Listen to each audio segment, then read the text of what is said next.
예, 귀한 찬양 감사합니다. 녹화 부탁드릴게요. 예, 감사합니다.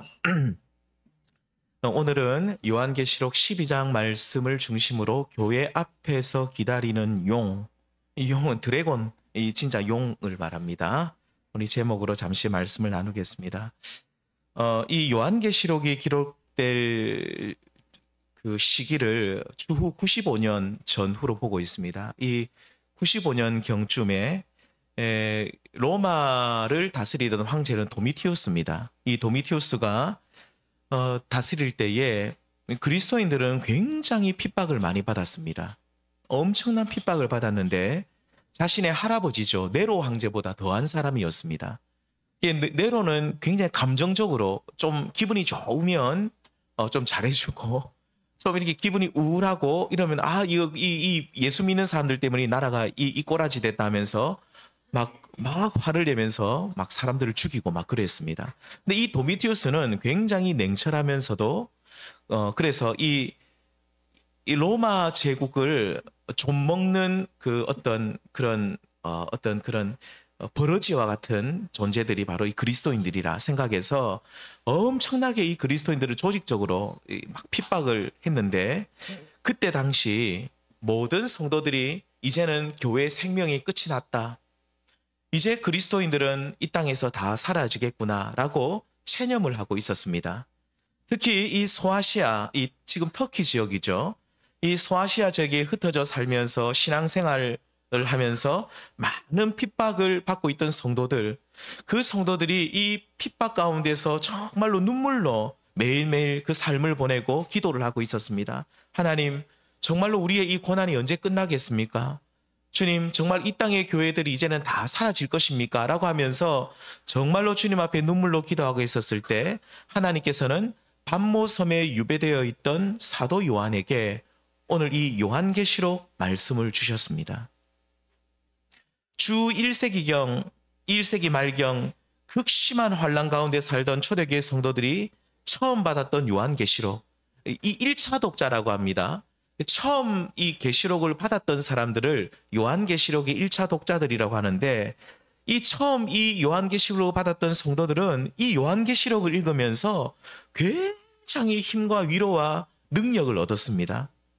왜 그들이 이 요한계시록 말씀을 읽을 때 그들에게 힘과 위로가 되었습니까? 그것은 우리가 이 땅에서 정사와 권세와 이 어둠의 세상 주관자들로부터 핍박을 받아서 방금 말씀드린 것처럼 교회가 무너져 가고 있고 믿는 자들이 진짜 순교를 당하면서 다 사라진 것처럼 보이지만 실상은 아니라는 겁니다.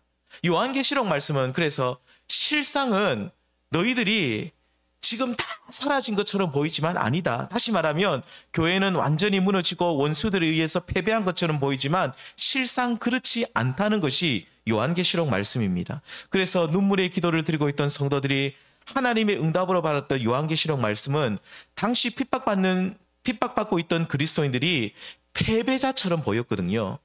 로마 제국에 의해서 로마 황제 도미티우스에 의해서 이제는 완전히 우리는 이제 졌다. 이제는 완전히 우리는 패배자들이라고 그들은 생각했지만 아니라는 거예요. 실상은 너희들이 승리자다.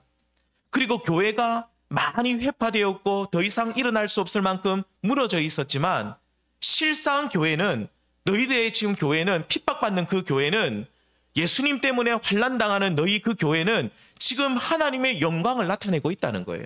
건물은 무너졌고 너희들은 지금 다 흩어져 있지만 그렇지만 너희의 그 교회는 실상 죽은 교회가 아니라 살아있는 교회요. 핍박과 환난 중에 믿음을 지키고 있는 너희 교회는 정말로 하나님의 그 영광을 드러내고 있다는 사실을 이 요한계시록이 오늘 우리에게 또 1차 독자들에게 초대교회 정말로 핍박받던 성도들에게 그 말씀을 해주고 있는 겁니다. 성도님들, 오늘날 우리들도 그렇습니다. 고린도후서 4장 말씀처럼 사방으로 우리들도 우겨쌈을 당하고 답답한 일을 당하고 박해를 받고 거꾸로 뛴을 당하여도 우리 성도님들 꼭 기억하십시오. 우리가 여전히 보배로우신 예수 그리스도 안에 살고 있다면, 그 예수님을 우리가 모시고 살아가고 있다면, 우리가 그 예수님 안에 우리가 살기 위해 오늘도 몸부림치고 있다면 우리는 이 땅에서 환난을 당하지만 우리는 패배자가 아니요 영원한 승리자가 되는 줄 믿습니다. 그 영원한 승리자라는 내용이 이 요한계시록입니다. 그래서 요한계시록의 주제는 그리스도의 승리 그리고 교회의 승리입니다. 이렇게 요한계시록은 주 1세기 말 예수 그리스도를 믿는다는 이유만으로 많은 핍박을 받고 있던 초대교회 성도들, 특별히 소아시아 지역, 이 지금의 터키 쪽에 있던 그 지역에서 눈물로 기도하던 교회와 성도들에게 많은 위로와 힘을 주었습니다. 패배자가 아니라 승리자라는 것이죠. 이렇게 그들에게 의미 있고 가치 있는 말씀이 오늘 주후 2025년, 오늘 2000년이 지난 오늘 살아가는 우리들에게도 여전히 가치 있고 소중한 말씀이 되느냐, 여기에 대한 답은 그렇습니다입니다.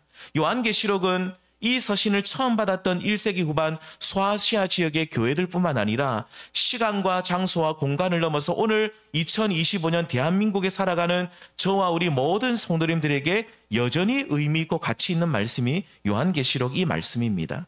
특별히 요한계시록 말씀은 어떤 성도들에게 큰 힘과 위로가 될까요?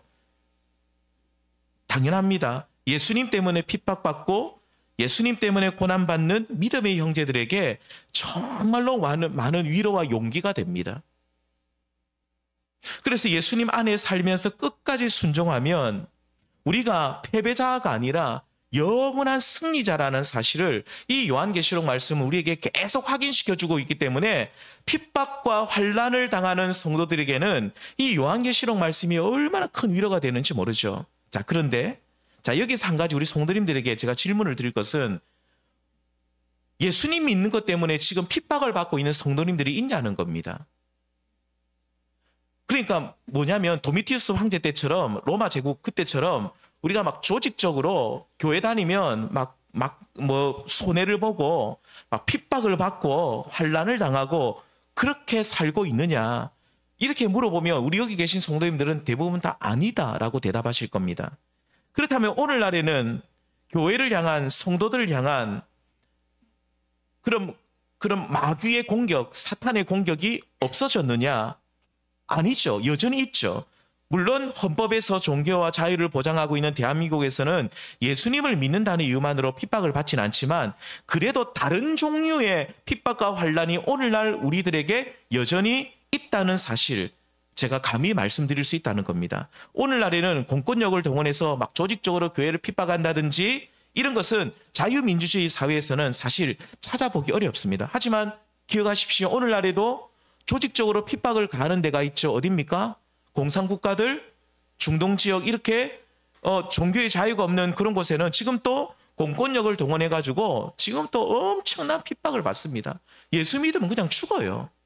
그래서 정말로 목숨 내놓고 예수 믿는 지금 또 제3세계 그런 여러 국가들이 있고, 우리가 진짜로 차로 몇 시간만 달리면 가는 저 북한에도 그렇죠. 그냥 이름만 있는 봉수대 교회라고 하나 있는데 제대로 그 예수 믿는 사람들은 아니거든요. 정말로 예수 믿는 사람들은 다 지하에 은밀한 곳에 다 숨어 있습니다. 숨어서 지금 또 예배드리고 있는데 통일이 되면요, 아마 그분들의 믿음과 신앙이 우리보다 훨씬 좋을 겁니다. 저는 그래 봅니다. 우리 남한 사람들, 우리 여기 대한민국 사람들 돈 좀 있다고 잘 산다고 교만하고 어깨에 힘주는데 저기 북한에 있는 성도들은 목숨 내놓고 예수 믿는 저분들은 우리보다 신앙의 순결함과 신앙의 열정과 뜨거움이 우리보다 훨씬 더 좋을 거라고 저는 그렇게 봅니다.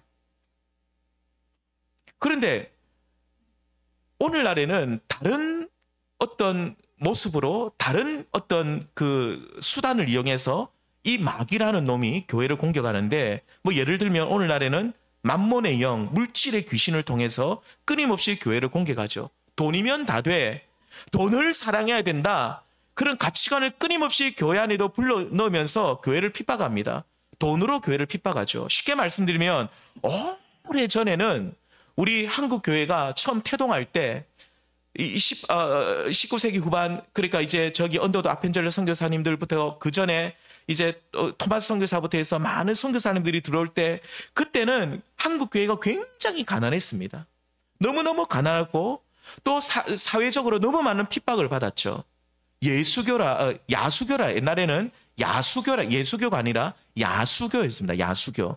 그래서 이름도 좀 그렇죠. 야수교라 해가지고 굉장히 교회가 핍박을 많이 받았는데, 그래서 오래전 한국 교회는 가난으로 핍박을 받았다고 한다면 오늘날 21세기 대한민국 교회를 향해서는 무엇으로 핍박을 하고 있을까요? 풍요로움입니다.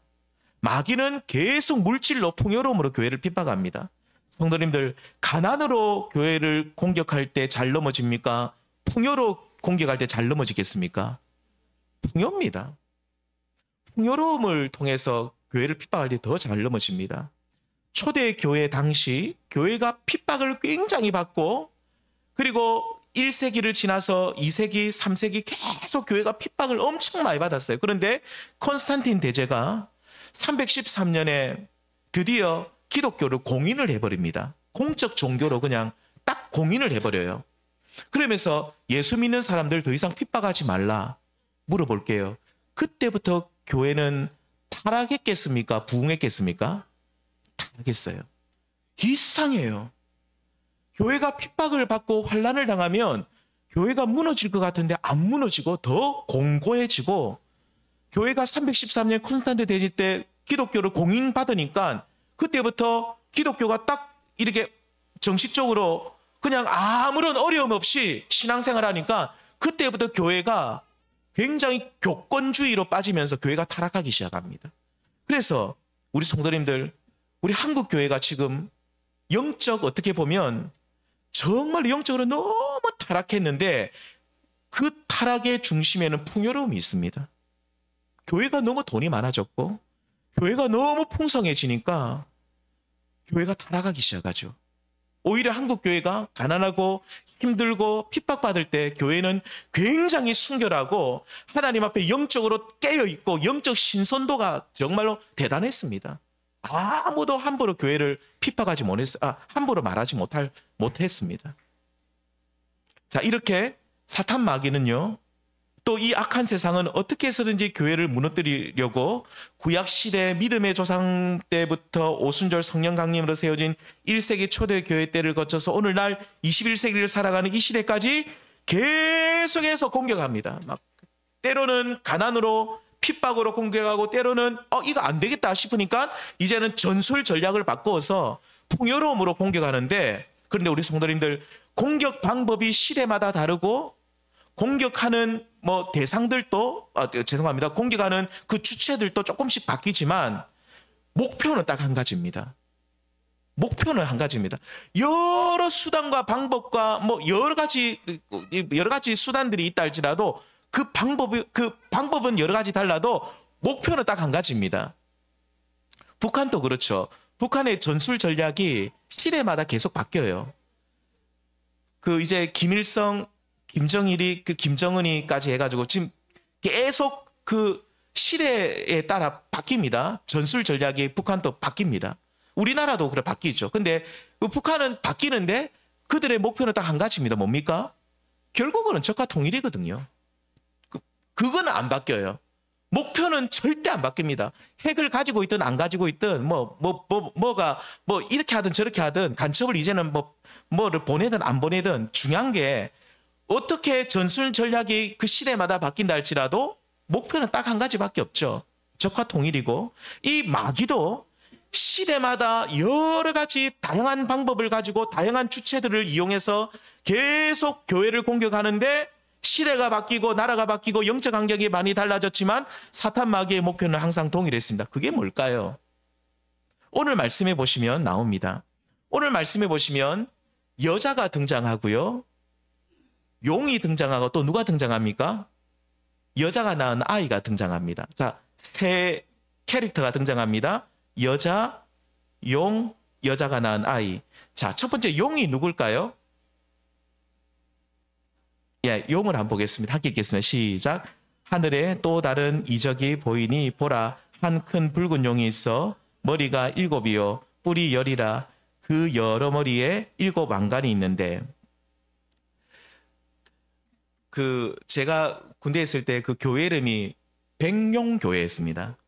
그래서 어느 목사님 오시가 용은 너무 심하다 하면서 백성교회로 바꾸자 해가지고 그래서 백성교회로 바꿨습니다. 제가 바꿨습니다. 그 뭐 교단 뭐 합의도 없이 그냥 제가 군종에서 백성교회를 하자. 그때부터 백성교회였습니다. 그래서 그냥 우리 그 백성교회라 해가지고 이름을 바꿨는데, 근데 이 용은 사탄을 말합니다. 요한계시록에도 그래 나옵니다. 근데 이 사탄은 보십시오. 머리가 7이요 뿔이 10이라 그 머리에 7 왕관을 썼어요. 무슨 말이냐면 마치 자신이 온 땅의 왕인 것처럼 행세하는데, 이 누구를 모방하고 있는 거냐면 하나님을 모방하고 외모를 꾸미고 있는 거죠. 그래서 이 용은 사탄인데 사탄은 하나님처럼 흉내를 냅니다. 자, 그리고 두 번째입니다. 우리 성도님들, 그 다음 나오는 여자는 누구를 가리킬까요? 자, 용은 사탄이라 했습니다. 여자는 누굴까요? 여자는 교회입니다. 제가 새벽 예배 시간에 여러 번 말씀드렸죠. 이 교회는 신구약 그리고 오늘날까지 현존하는 모든 교회를 통틀어 말합니다. 그래서 구약시대와 신약시대 오늘날까지 주 예수를 믿고 죄사함을 받아 하나님 자녀된 모든 세대에 속한 믿음의 성도들, 이 바로 교회 여자입니다. 자, 이렇게 여자는 교회를 말합니다. 자, 마지막. 자, 여자는 교회고 용은 사탄이고, 그러면 여자가 아이를 낳거든요.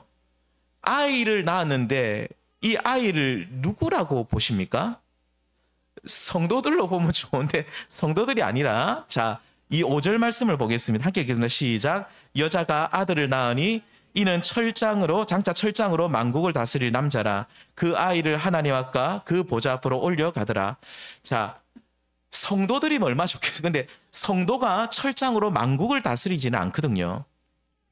이 말씀은 그 시편 2편을 보시면 잘 이해가 됩니다. 시편 나중에 집에 2편을 찾으시면 그 시편 2편에 나온 메시아 시편인데 그 시편하고 이 12장 5절 말씀이 연결이 되는데, 자, 철장으로 만국을 다스리는 만왕의 왕은 누구를 말하냐면 바로 그리스도를 말합니다. 여자가 낳은 아들은 그리스도죠. 그래서 교회에서 그리스도가 나온다는 말은요, 출생한다는 뜻하고 또 다릅니다. 비유적인 그림 언어입니다. 제가 지난번에도 말씀드렸지만 계시록의 언어들은 다 그림 언어, 비유적인 언어들인데, 그래서 교회를 통해서 그리스도가 나신다는 말은 이런 뜻입니다. 교회를 통해서 그리스도가 나타나고, 교회를 통해서 그리스도가 영광 받으시고, 교회를 통해서 그리스도가 증거된다는 것이 바로 그리스도께서 나신다는 뜻입니다. 그래서 그 교회를 할 때 교자를 가르칠 교자를 쓰거든. 사귈 교자 아닙니다. 무엇을 가르칠까요? 그렇습니다. 철장으로 만국을 다스리는 예수 그리스도를 가르치는 곳이 바로 교회입니다. 그분을 전하고 그분을 가르치고, 교회 가운데서 그래서 그리스도를 높이는, 그리스도가 나타나는 그곳이 바로 이 교회인 것이죠.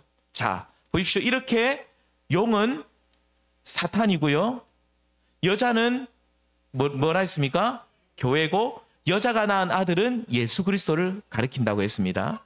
그런데 오늘 말씀해 보시면 아주 희한한 관객을 요한이 목격을 하는데 바로 4절 말씀입니다. 함께 읽겠습니다. 시작. 그 꼬리가 하늘의 별 3분의 1을 끌어다가 땅에 던지더라. 용이 해산하려는 여자 앞에서 그가 해산하면 그 아이를 삼키고자 하더니, 자, 용이 사탄 마귀가 지금 여자 앞에 딱 서 있죠.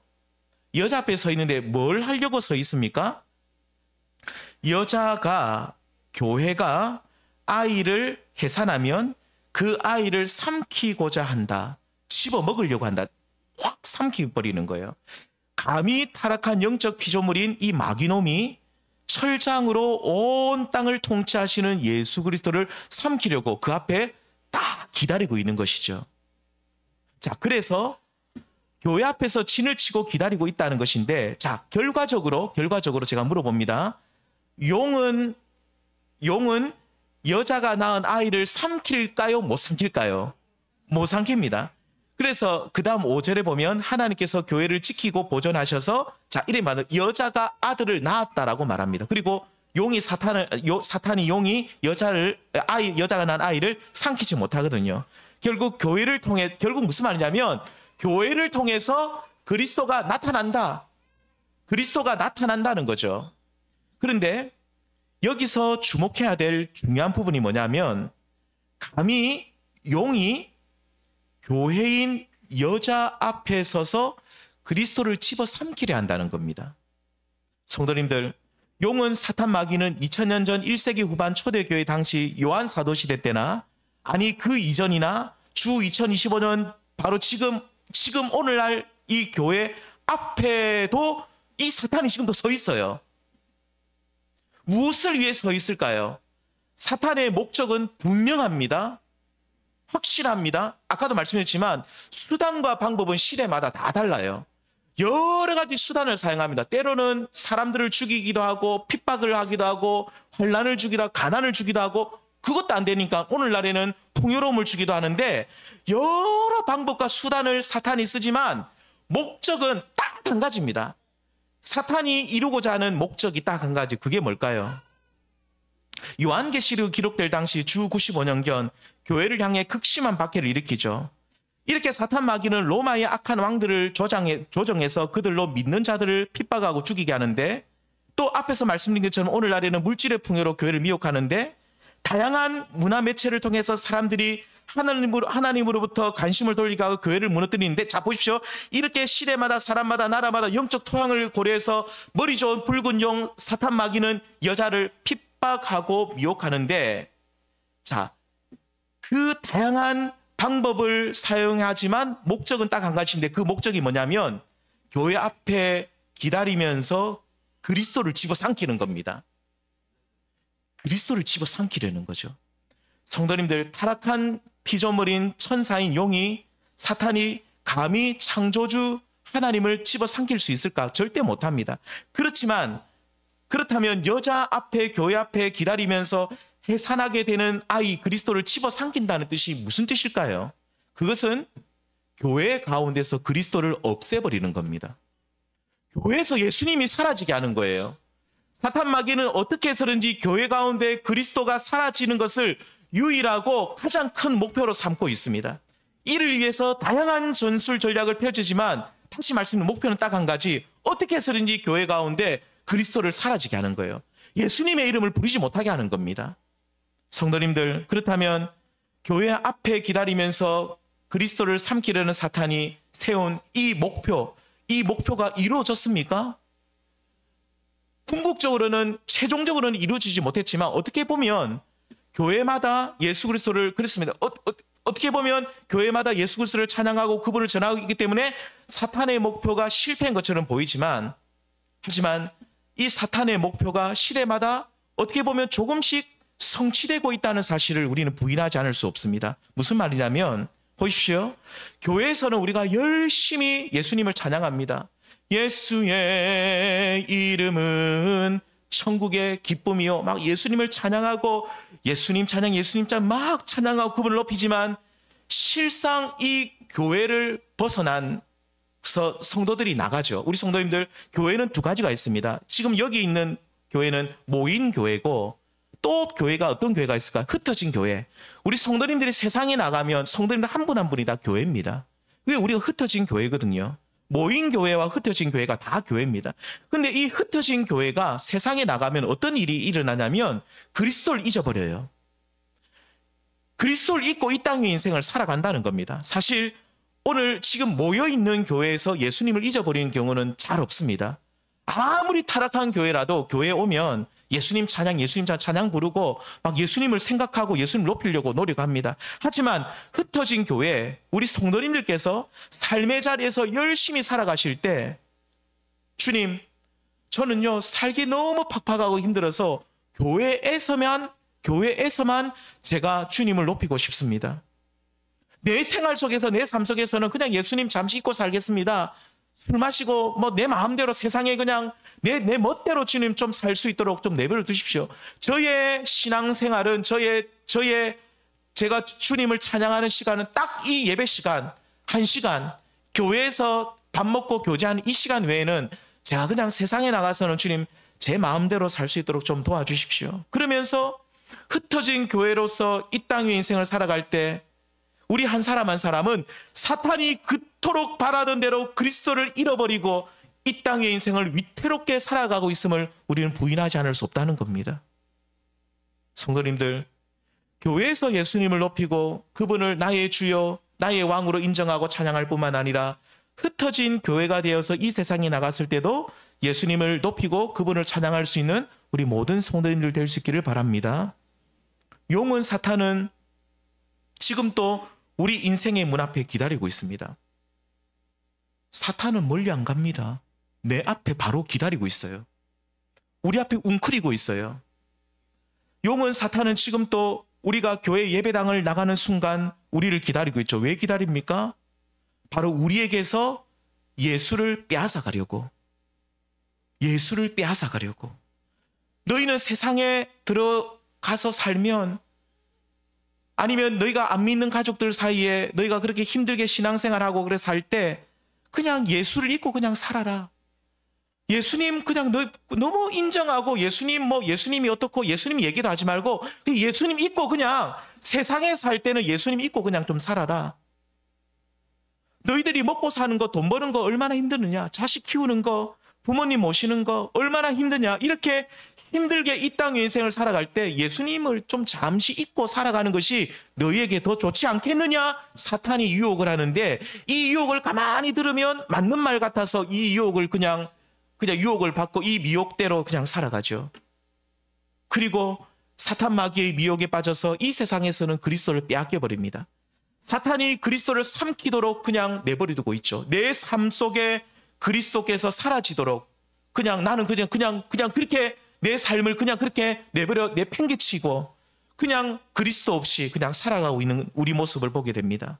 성도님들, 다른 것은 다 빼앗겨도 예수님은 빼앗기지 마시기를 바랍니다.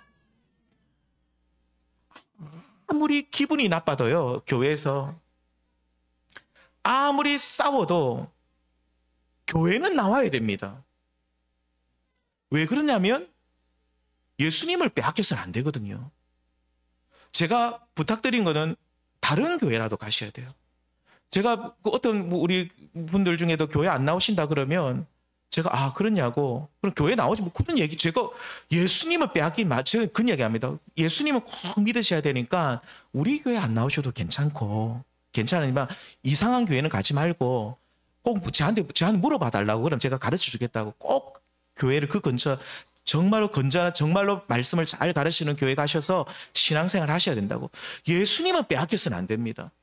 내가 막 얻어 터지고 내가 정말로 내가 온몸이 만신창이 되어도 이 교회는 나와야 되죠. 내가 이 세상에서 아무리 죄악 가운데 살았어도 이 교회는 나와야 됩니다. 예수님은 빼앗겨서는 안 되죠. 이 땅의 인생을 살아가실 때 얼마나 많이 힘듭니까? 저는 알거든요. 우리 성도님들 얼마나 힘든지 제가 알거든요. 그래도 하루를 시작하실 때 기도와 말씀으로 시작하시면서 예수님을 나의 주로 좀 고백하십시오. 여기 계신 성도님들 중에 하루 시작할 때 말씀과 기도로 얼마나 시작하십니까? 아침에 일어나시면 기도로 시작하시는 분들이 과연 여기 몇 분이 계실까요? 아침에 일어나시면 기도하십시오. 주님, 오늘 또 깨워주셔서 감사합니다. 내가 숨 쉴 수 있도록 해주셔서 감사합니다. 오늘 이 하루도 주님과 함께 동행하게 해주십시오. 그런 짧은 기도라도 드리셔야 되거든요. 공부하는 학생들, 시험 준비하는 수험생들, 공부할 때도 기도하고 시작하십시오. 우리가 삼시세끼 식사할 때 식당 가서도 기도하고 시작하십시오. 내가 기도한다는 것은요, 내가 사람들에게 내가 그리스도인 것을 알리는 것도 있지만 내가 예수님을 내가 지키는 겁니다. 좀 이상한 표현이 될 수도 있는데 내가 예수님을 내 안에 그냥 지키는 거예요. 내가 빼앗기지 않는 거예요. 사탄이 지금 또 예수님을 집어삼키려고 내 앞에 기다리고 있거든요. 내 앞에 기다리고 있다니까요. 교회 앞에 기다리고 있다니까. 오늘 말씀 보십시오. 여자가 이 아들을 낳으면 딱 삼키려고 기다리고 있는 사탄 마귀, 그 교만하고 악한 사탄 마귀가 지금도 우리 삶 속에 내 앞에 기다리고 있는 겁니다. 어떻게 해서든지 예수님을 집어삼키려고, 어떻게 해서든지 예수님을 빼앗으려고. 그럴 때 우리는 날마다 예수님을 고백해야 됩니다. 예수님, 내 인생의 주인이십니다. 예수님, 내가 예수님을 사랑합니다 하면서 식사할 때도 기도하시고 어디 가서도 기도하시고, 항상 내가 예수 그리스도를 믿는 예수쟁이라는 사실을 사람들에게 알리십시오. 특히 교회 예배 시간은요, 우리가 예수님께 집중할 수 있는 최상의 시간입니다. 우리가 흩어진 교회로 삶의 터전에서 살아갈 때 예수님을 잊지 않고 그분을 빼앗기지 않고 살아갈 수 있는 힘과 능력을 공급받는 시간이 바로 예배 시간이거든요. 그러므로 우리는 어떠한 일이 있어도 예배 시간을 지켜야 합니다. 예배 시간은 하나님의 큰 은혜의 울타리거든요. 이러한 예배의 삶의 우선순위를 두실 수 있는 우리 성도님들 되시길 바랍니다. 우리 믿음의 믿음의 조상들, 우리 대한민국의 믿음의 조상들, 우리 일제시대 때 신사참배가 뭔지 아시죠? 옛날에 그때 제가 예배 드렸던 분 들어봤거든요. 신사참배, 어떻게 보면 굉장히 이게 간단한 거거든요. 신사가 있는, 일본 쪽에 신사가 있는, 그러니까 이제 죽은 천황이 있는 천황 쪽을 향해서 그냥 예배 시간에 일어나서 그냥 잠시 묵념처럼 경배만 하고 예배 드리면 되는 거예요. 근데 여기에 대해서 목사님들이 의견이 나눴어요. 신사참배는 우상숭배다? 아니다. 근데 성경에 보면 분명히 다니엘서도 보면 우상숭배거든요. 우상숭배거든요. 그때 신사참배 안 하고 예배 드리던 교회와 목사님들, 성도들은 목숨 내놓고 예배 드렸어요. 신사참배 안 한 사람들 다 잡아갔거든요. 예배 시간에 난입해가지고 일본 그때 순경들이 일본 사람들이 일본 놈들이 다 예수님 사람 다 잡아갔거든요. 신사참배 안 하면 목숨 내놓고 예수님을 믿었던 우리 조상들이에요.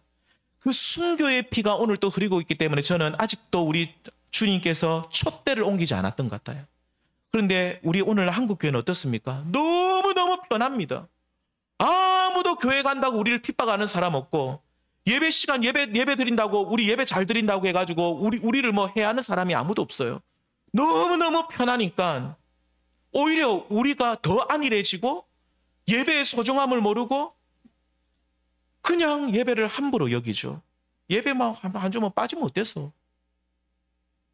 우리 성도님들, 예배를 소중히 여기고 예배의 은혜 받는 성도는 아무리 용이 교회 앞에 우리의 삶 앞에서 기다리면서 우리의 삶에서 그리스도를 빼앗아 가려고 해도 결코 빼앗기지 않고 반드시 승리하게 된 줄 믿습니다. 그래서 예배의 승리자가 결국 우리의 삶 속에서도 승리하게 되는 것이죠. 마귀의 목표는 그리스도의 이름으로 모인 교회에서, 그리고 모인 교회죠. 또 흩어진 교회인 우리에게서 예수님을 빼앗아 가는 것에 있다는 사실을 꼭 기억하시면서 한 주간 살아가시면서 사탄 마귀의 이러한 목표가 우리의 삶에는 이루어지지 못하도록 늘 깨어 기도하시고 날마다 말씀 앞으로 나아가시고 예배를 소중히 여기시는 우리 모든 성도들 되시기를 주님의 이름으로 축원드립니다. 다른 것은 다 빼앗겨도 예수님만 빼앗기지 않으면 우리는 영원한 승리자입니다. 우리는 그런데 오늘날 반대예요. 다른 거 다 예수님 빼앗겨도 된다는 거예요. 다른 것은 빼앗기면 안 되고 예수님은 빼앗겨도 된다. 믿음이 없는 거거든요. 우리가 예수님만 우리가 붙들고 있으면 이 땅에서 사방으로 우겨쌈을 당하여도 아무것도 할 수 없어도 영원한 승리자 되신 예수님 안에만 우리가 살고 있으면 우리는 넘어지지 않고 낙심하지 않고 반드시 승리자로 이 땅의 인생을 살아가게 될 줄 믿습니다. 우리 성도님들, 이 마귀의 오늘 또 이 전술 전략이 다양하다는 사실을 기억하시고, 하지만 목표는 딱 한 가지, 우리에게서 예수님을 빼앗아 가려는 이 시도가 지금 또 끊임없이 있다는 사실을 기억하시고 예수님을 빼앗기지 마시고 이번 한 주간 우리가 예수님 안에 살고 예수님을 꼭 붙드시고 살아가시는 저와 우리 모든 성도님 될 수 있기를 주님의 이름으로 축원합니다. 기도하시겠습니다. 주님 감사합니다. 해산